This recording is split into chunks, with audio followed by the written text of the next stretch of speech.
بولنے والے بہت ملیں گے لیکن کوئی ایک ہوگا جو نماد حق ہوگا. تم نے اس کو پہچاننا ہے. جہاں وہ کھڑا ہے سمجھو وہیں پر کیا کھڑا ہے؟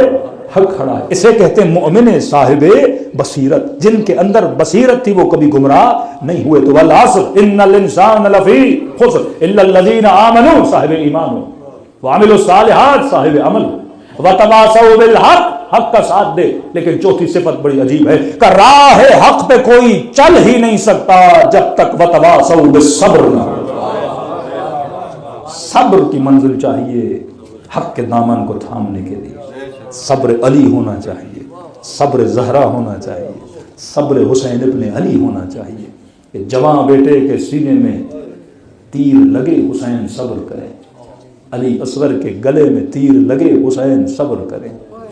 کہ مولا حسن فرماتے ہیں کہ جب بیوی کے اوپر دروازہ گرایا گیا اور امیر المؤمنین کے ہاتھوں میں رسیاں باندھی, کہتے ہیں جب علی کو لے کر جا رہے تھے تو امیر المؤمنین کے دامن کو سیدہ زہرا نے تھاما اور کسی لعین غلاف شمشیر سے بی بی زہرا کے بازو پہ مارا.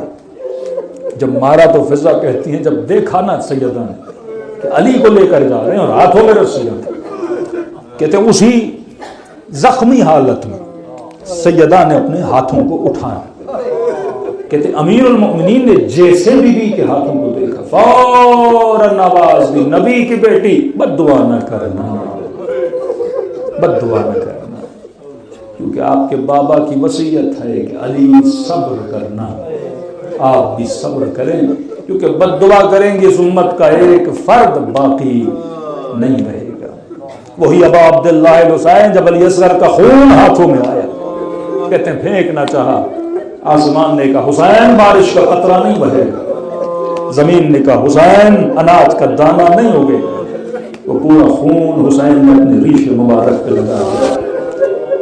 میرے عزیز یہ راہ صبر کی راہ ہے, یہاں لاشیں اٹھانا پڑتی ہیں. آج حق شناس بنو کہ حق کہاں ہے باطل کہاں ہے. دلوں کو کربلا کی طرف روانہ کرے اور سلام کرے ان ہستیوں جن کے صبر کی بدولت آج ہماری نسلوں کو ہدایت مل رہی ہے. السلام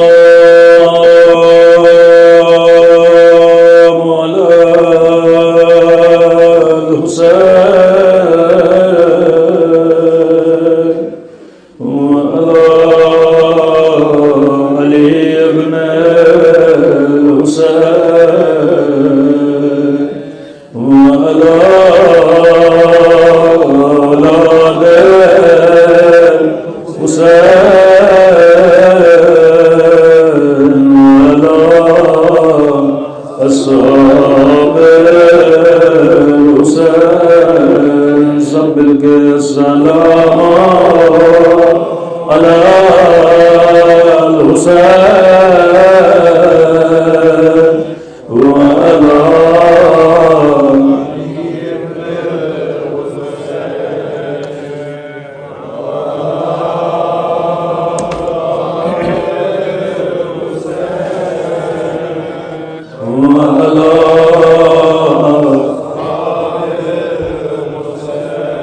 میرا سلام ہو اس درد بھرے منظر پہ جب زینب کی نظر حسین کی پامال لاش پہ پڑی نگاہوں کو آسمان کی طرف بلند کیا فریاد کر کے کہا میرے اللہ میرا حسین اس قابل تو تھا اس کے بدن پہ گھوڑے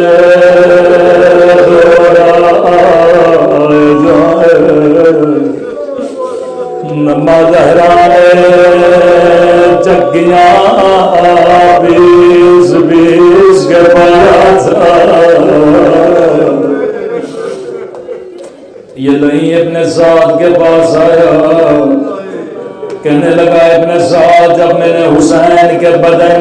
دوہرے دوہرائے،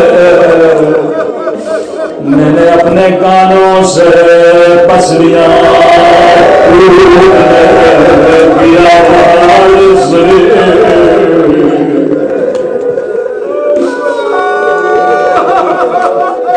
عزیزو، شہداء میں کئی شہیدوں کی پسلیاں ٹوٹی ہیں، کچھ پسلیاں مدینے میں توڑی گئی، کچھ پسلیاں کربلا میں توڑی گئی، لیکن کربلا کا ایک شہید ہے جس کی شفاعت جناب زہرا سے مانگی جاتی ہے۔ دو شہید ہیں جن کی پسلیاں کربلا میں توڑی گئی، ایک آپ نے سنا امام حسین، دوسرا شہید اور 14 برس دائیں طرف کے گھوڑے بائیں طرف چلے گئے، حسن کا یتیم قاسم۔ کسی نے پوچھا پسلیاں تو امام حسین کی بھی ٹوٹی، لیکن قاسم کی شفاعت بھی زہرا سے کیوں ہے؟ کہتے ہیں کہ شفاعت کا کیسی شفاعت؟ کہاں مولا حسین کی پسلیاں ٹوٹی، لیکن حسین شہید ہو چکے تھے، اس کے بعد گھوڑے دوڑائے گئے، لیکن قاسم ابھی زندہ تھا۔ دائیں طرف گئے، بائیں طرف چلے گئے، بائیں طرف گئے، دائیں طرف چلے گئے، زہرا بھی زندہ تھے۔ ظالم نے آگ بھرا، دروازہ گرایا۔ میں ہمیشہ دعا کرتا ہوں اللہ بچپن میں کسی بچے کو ماں کا جنازہ بلاخص بیٹے اپنے ماں سے بڑا پیار کرتے ہیں۔ اسما کہتی ہیں غسل دیا، کفن دیا، کہ اب بچوں سے کہو اماں سے خدا غافل کرے، جنازہ گھر کے صحن میں رکھا۔ کہتی ہیں بچے قمیصوں کو دانتوں میں جکڑے زاروں کا دار ہوئے تھے، کا بچوں آخری بار اماں سے خدا غافل کرو۔ یہاں حسن دوڑے دوڑے آگے بڑھے، اللہ کے چہرے کے بوسے زینب آگے بڑھے، ماں کے سینے سے لپٹ گئی، ام کلثوم آگے بڑھی، اماں کے قدموں سے لپٹ گئی، لیکن فضا کہتی ہے کہ چھوٹا بچہ ہے، سر کو گھٹنے میں کہنے لگی حسین کیا ماں سے خدا فض نہیں کرو گے؟ کہنے لگے اماں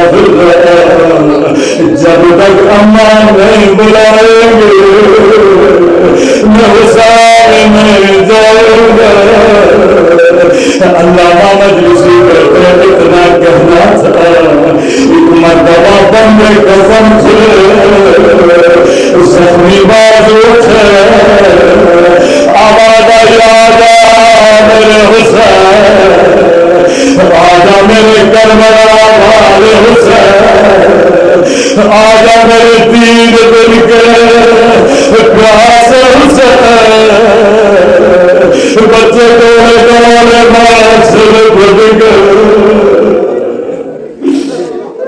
عرش الہی پہ قرآن بتا ہوا، جبرائیل نازل ہوئے، علی بچوں بنا سے جدا کرو، مولا دور دور آگے بڑھے، زینب کو سینے سے لگایا، حسین کو سینے سے لگایا، کبھی سر کا بھروسہ کبھی رخسار کو پیار کرتے تھے۔ میں کہوں ہائے امام حسین، آپ کی یتیم جب یتیم ہوئے بابا نے سینے سے لگایا، لیکن ہائے کربلا کربلا ایک 4 سالہ بچے ہیں جب یتیم ہوئے کسی نے سینے سے نہیں لگایا، کبھی شرع کے تماچے کبھی ظالم کے تانے ماتم حسین۔